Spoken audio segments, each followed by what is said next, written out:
All right, Zach Burge, dude, you crushed him today, and well, I guess for Table Rock, you crushed for Table Rock. But what I want to know is, we didn't get a chance to talk to you yesterday, but it sounded like you were doing a lot of running yesterday, running around, covering a lot of ground. Today, not so much. Tell me about it.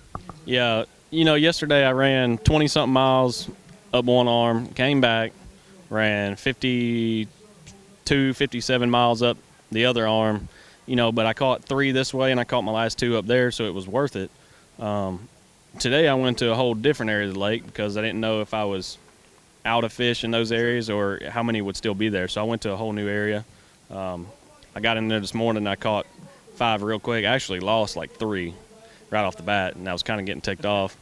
But I ended up calming down. I caught my 5, and then I went on to catch like 3 limits of fish.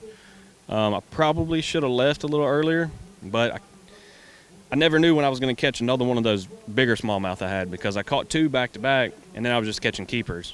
But right before I left, I caught another good one that gave me about another half pound, so it was worth it to stay. But I'm just hoping I left a few for tomorrow, which still think I can go in there and catch 5. It may take me a little bit longer, but might not be the same weight. Okay.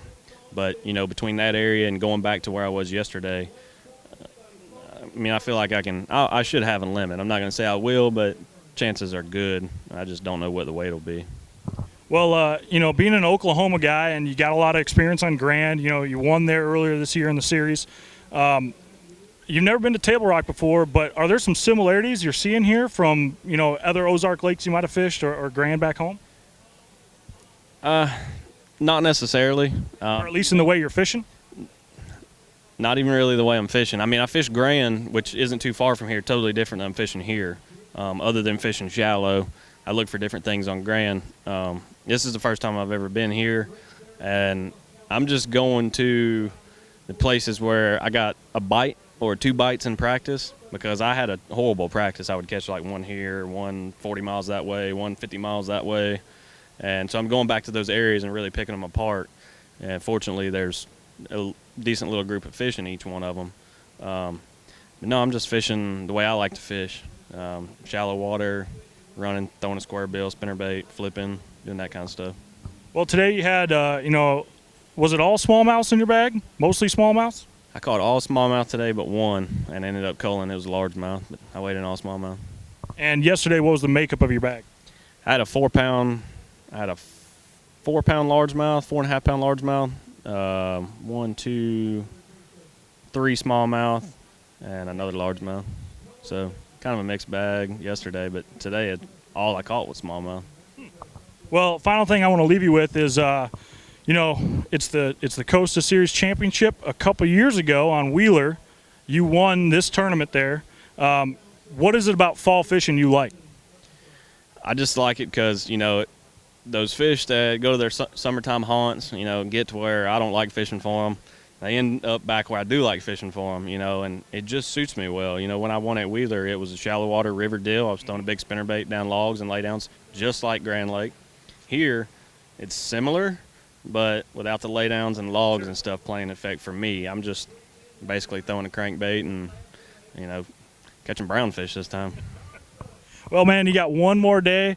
It seems like you're getting kind of dialed in, and we'll see how it pans out, and then you can get back to shooting ducks. Good job, man. Thanks. All right, Pat Fisher. Starting the day with the fog delay kind of threw a wrench in a lot of people's plans. So for you, was it the same game plan, make a long run and stick in an area?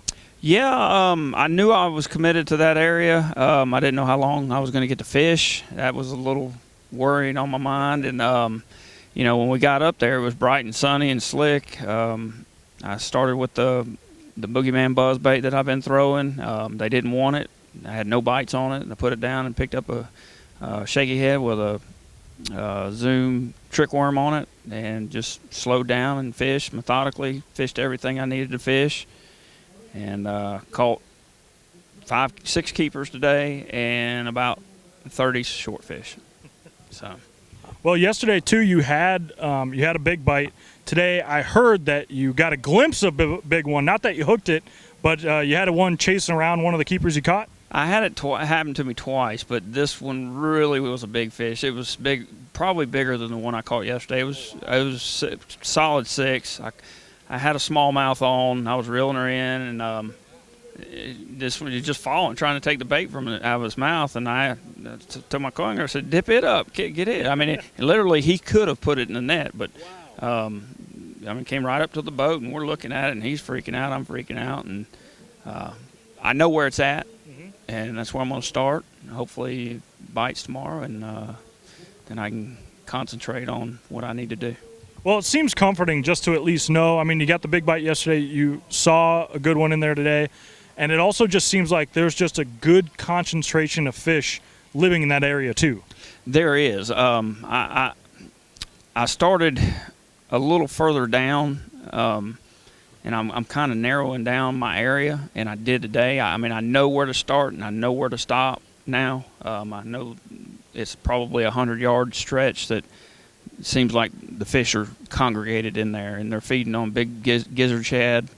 It's just got a lot of fish right there. Final thing, there's a lot of guys in this tournament. I mean, people are spread out pretty well, but it seems like some of the top guys are sharing some water with other guys that are also doing well. Do you have other people in your area? I had one guy yesterday, Chris. He's actually rooming next to me. He's in a Blue Ranger. We've talked about it, you know, where we're going to fish. He laid off my stuff. I laid off his. And then today I had somebody in a bass cat just come blowing by me, and we watched him, and I was like, this guy's not going to make it out of here. I mean, literally, he ran into shoals with his big motor, and I don't know what he called or anything, but, you know, it is fishing. I blocked it out of my mind. You know, usually somebody would freak out if they weren't here yesterday, but no, it's fishing. He can go where he wants to go, but I don't think he's a threat or anything like that. Just hopefully no local tournaments tomorrow, because these locals will know how to catch them up there. Right. Well, I mean, you've been getting after it so far. Hopefully tomorrow we don't have a delay, but you got some fish in your area, and you're going to give it to them tomorrow. Good luck, man.